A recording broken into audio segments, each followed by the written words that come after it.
Cá rô phi om dưa, món ăn truyền thống. Bạn đang tìm kiếm một món ăn vừa lạ miệng vừa đậm chất truyền thống.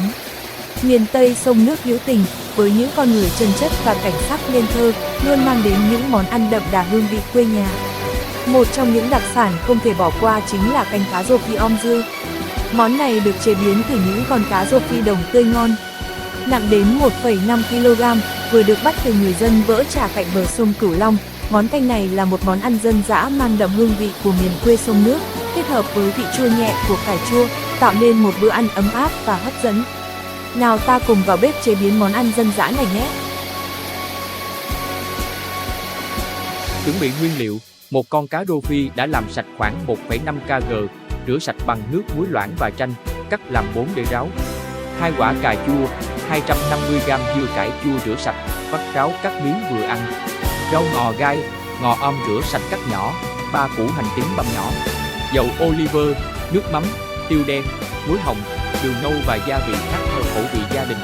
Ớt đỏ rửa sạch và cắt lát nếu muốn món ăn có chút cay cay.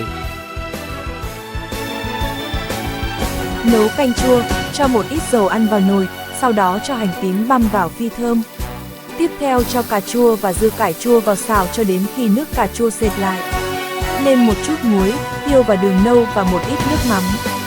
Sau đó cho nước sôi vào nồi sao cho vừa ngập cá, đun sôi và cho thịt cá rô phi vào, đun lửa vừa khoảng 6 phút cho đến khi cá chín dậy mùi thơm phức. Cuối cùng thêm rau mùi, tỏi sấy vào và tắt bếp. Thế là ta đã hoàn thành món cá rô phi om dưa.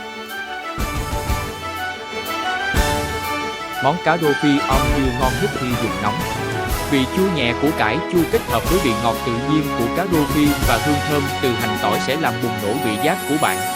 Món ăn này rất hợp khi ăn kèm với cơm trắng, mang đến bữa cơm gia đình ấm cúng và đầy đủ dinh dưỡng. Còn gì tuyệt vời hơn khi cùng bạn bè thưởng thức món cá rô phi om dưa, nhâm nhi câu chuyện, cười đùa rôm rả, để hương vị quê nhà và tình cảm thân thiết hòa quyện trong mỗi bữa ăn. Hãy cùng tụ tập và trải nghiệm ngay thôi. Hẹn gặp lại ở những món ăn hấp dẫn khác.